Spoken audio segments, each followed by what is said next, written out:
Hello my friends, welcome back to my channel. Another beautiful day in the Caribbean island paradise, and I have some wonderful news for you today my friends. Ghana's new president-elect, John Mahama, has decided to close all US bases in the country.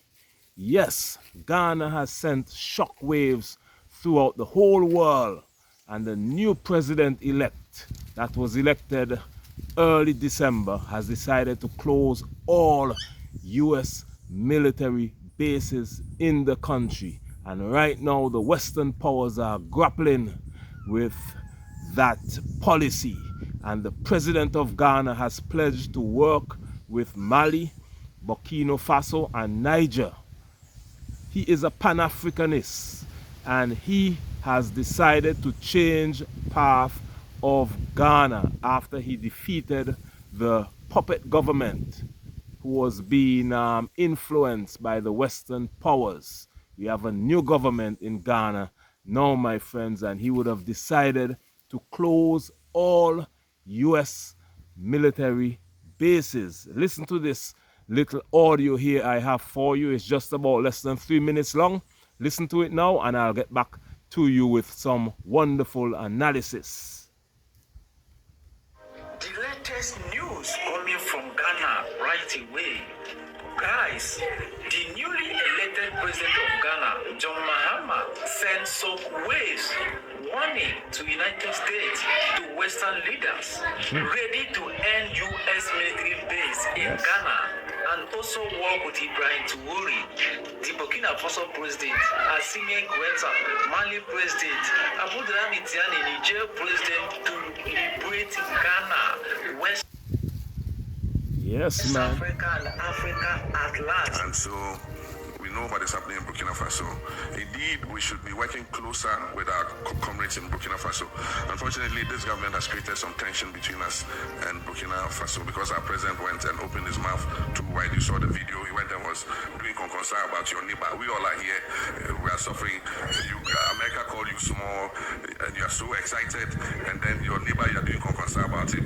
You know, and so it has created some. That's the president. This is the president speaking. He went there, went and apologized, but still, it's not the best. So when government changes, we have to go and talk to our neighbors because we must work together. So I think that we must improve our relationship with Burkina Faso. At the same time, we must also strengthen our, surveillance and security so that in case it comes into our borders, we are able to deal with it. And that is also the reason why we must solve the Boko crisis as quickly as possible. Today, Russian mercenaries are on our That's the former president. Burkina Faso has now entered into an arrangement to go along with Mali in employing the Wagner forces there. I believe a mine in southern Burkina has been allocated to them as a form of payment for their services. Prime Minister of Burkina Faso in the last 10 days has been in Moscow. And to have them operating on our northern border is particularly distressing for us in Ghana. That's the former president. Accepting the idea of the great powers once again making Africa their theater of operation. We have a particular position that you know about over the Ukraine war, where we have been very, very vocal and There you had it, my friends. about This is the former president speaking. the invasion Audio will come to an end soon. by Russia. And therefore, they're now to have this group in our borders is a matter of some considerable disquiet and concern for us. We'd really like to have a privileged opportunity to talk about its implications and what we believe ought to be the case. This is what took place with the discussion in the Congress yesterday. Guys, you can see the wind of change is blowing here in Africa. John Mahama and Ibrahim Traoré, they are good friends. Ibrahim Traoré have already sent congratulations message to John Mahama. The latest news coming from Ghana right away. Guys, the newly elected president of Ghana, John Mahama, sent some waves warning to United States, to Western leaders, ready to end U.S. military base in Ghana, and also Yes, my friends, there you had it. This audio ended with the former president of Ghana when he was explaining that, remember some months ago when Niger removed the puppet government, the French puppet government that was there. Ghana and Nigeria and ECOWAS wanted to invade the Sahel. They wanted to invade Niger, Burkina Faso, and Mali. That is when Niger and Burkina Faso and Mali came together and they got the help of the Russians to send troops to the northern border. That is what the president, the former president of Ghana, was talking about. So Niger and Burkina Faso and Mali wasn't playing around with ECOWAS, which is a group of West African countries. They were ready to fight. And then because they were ready to fight and they had help from the Russians right at the northern border of Ghana, that's when they back off. And now they are, ECOWAS is calling for Mali, Burkina Faso and Niger to come back to ECOWAS. But that will not happen, my friends. That is what the former president of Ghana was talking about.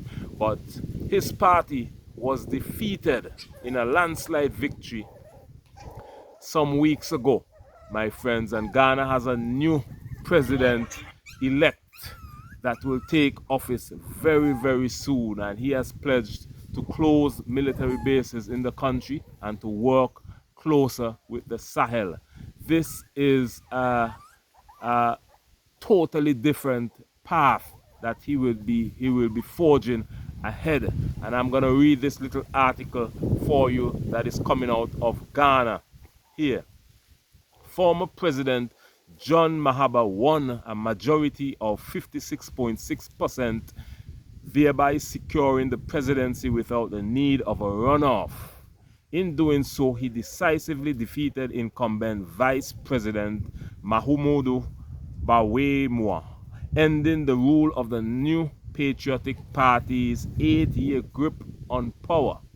Meanwhile, Mahama's party, the National Democratic Congress, secured a landslide victory in Ghana concurrent parliament elections, giving Mahama a clear electoral mandate to pursue his bold agenda. How he handles the country's pressing economic issues, the fallout from instances of post-election violence, and Ghana's growing discontent with the political system will not only shape Ghana's own future, but it will impact its standing as a key regional leader and beacon of democracy in West Africa.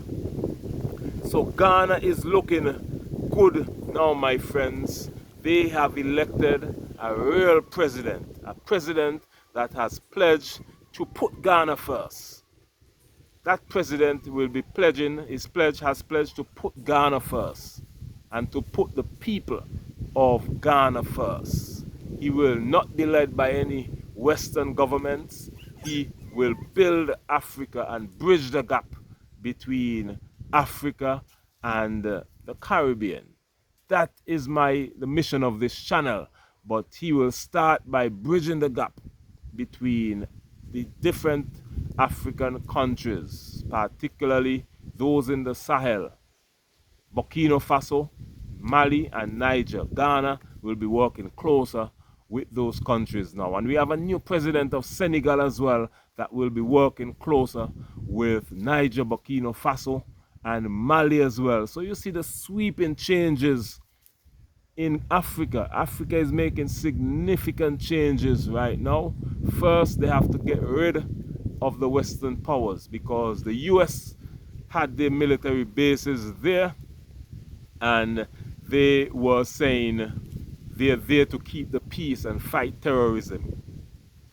So tell me, why do you think the US Army is so love the people of Ghana that they're gonna go all the way from America to Ghana to fight to keep the peace in Ghana? No, no, no, no, no, no, no. That is just an excuse. They are there to manage and to keep an eye on the resources in Ghana and to make sure that their interests in Ghana is being followed. But Ghana has removed the puppet government that was there for 8 years. So it's a new beginning in Ghana. And I am excited about that, my friends. And if you are excited too, make sure to like this video, share it with all your friends and family. Please comment your thoughts. Let's have a wonderful interaction under this video.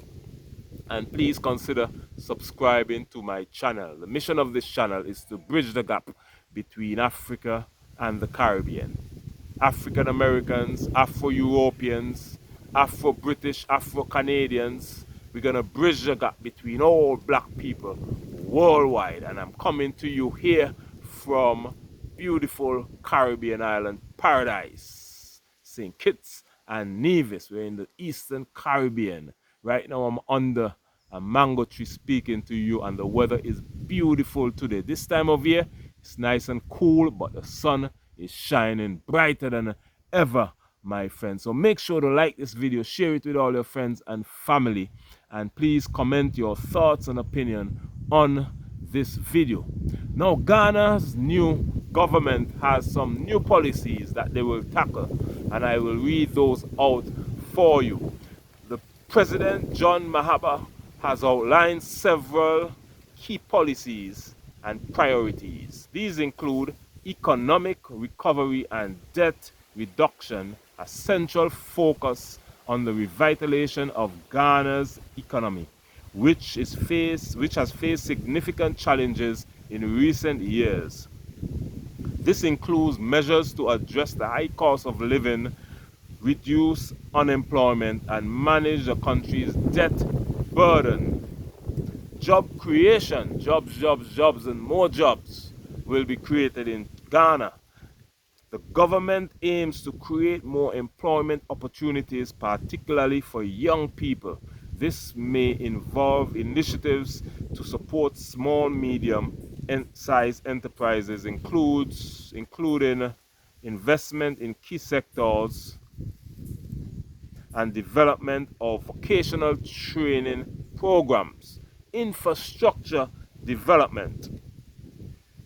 Continued investment in infrastructure is expected, including in improvements in transportation, energy, and improvement in telecommunications. This is seen as a crucial for economic growth and development. Social programs are important, my friends, and this new government will focus on social programs. The government is likely to prioritize social programs aimed at improving access to education, healthcare, and other essential services for vulnerable populations. It's important to note these are just some of the key areas of focus for the new government. The specific policies and initiatives will further develop and implement in the coming months and years. They will further develop and implement new policies in the coming months and years. But you can find more detailed information on the government website and official government pages from the president and his administration. Now, I am happy, my friends, because what is happening in Africa is a dream. It has been what we would have been praying for a number of years. Africa has been oppressed for many years, but it's all coming to a crashing end right now. And I'm pleased to be bringing the news to you from the Caribbean. I am speaking to you all the way from the Caribbean, and we want to work with Africa. So if you're watching from Ghana, if you're watching from West Africa, you're watching from America, you're watching from Europe, you're watching from the Caribbean, let us bridge the gap and work together. Let all black people around the world build up each other and work together, strengthen each other. Let us do businesses together. We want to see direct flights from Ghana straight to the Caribbean. Let us work together and build up our own countries, just like the Western countries are working together to steal resources from our mother Africa. But we will put an end to that. President John Mahama has said he will no longer be putting up with the US bases there in the country. He will close them. He will work with Mali. He will work with Burkina Faso. And he will work with Niger, our brothers and sisters in the Sahel region. Senegal, we are proud of you. Chad, we are proud of you. Cote d'Ivoire, we are proud of you. Or Ivory Coast in English, we are proud of you for shaking up the French there. Cameroon, we are waiting on you. We are waiting on you. Nigeria, the giant of Africa. We are waiting on you, Nigeria. We want a Pan-Africanist government in Nigeria. Once Nigeria falls, once we take control of Nigeria, it's over, my friends. If you're watching from Nigeria right now, let me know what you think. We need a strong government in Nigeria that will not be controlled by the West. We know Nigeria, the government of Nigeria, and the former government that got defeated in a landslide victory early December in Ghana. Worked together. They wanted to fight Burkina Faso, Mali, and Niger to please the West. They wanted to rescue the West, France. And that is a betrayal of the people. That is why Senegal has a new president. That is why Ghana has a new president. The people are standing up and saying, no more, no more, no more. So Nigeria, wake up, my friends. Rise up, the giant of Africa. We need you. South Africa, rise up like a mighty army down there in South Africa. Kenya, we know you're having some difficulties right now in Kenya, but I am certain the next election you will elect a strong president that will fight for the people of Kenya. Kenya, I was there in Kenya for 4 months. 3 months, and I was in Uganda for a month. Kenya, the people, the young people, Generation Z in Kenya, we are proud of you. We know you will fix that problem next election. You will elect a new government in Kenya that will fight for the people, a Pan-Africanist government, a government that will bridge the gap between Africa and the Caribbean, African Americans, and all black people around the world. Generation Z in Kenya, we know you will get the job done. Uganda, it's only a matter of time. The young people in Uganda are many of them, and they are vibrant. It's only a matter of time, Uganda. Rwanda, beautiful, developed country in Africa. We are proud of you, Rwanda. We are proud of the development in Rwanda. We are very, very proud of you. Tanzania, even though we lost our great Magufuli, we know that Tanzania remains strong, stronger than ever, my friends. Zambia, keep up the good work. Congo, we are beginning to wake up, the richest country in the world over there in Congo. Resources, many resources. That is why the Western powers are always in Congo trying to destabilize Congo, creating their little wars over there in Congo because of the resources they want to continue to steal. But we are saying no more. Africa is rising up. Africa is strong. And let us bridge the gap between Africa, the Caribbean, African Americans. African Americans, we are strong up there in the north. Afro-Europeans, all Africans and Caribbean people in the UK. We know you're there in overwhelming numbers. We're going to surround them all over the world, and we will take back our rightful place in this world, my friends. Thank you for watching this video, and my name is Beyond. This is Beyond Uncut. We bring to you unedited videos here from the Caribbean beautiful island paradise. Thank you for watching, and I'll see you again in the next video. Much love.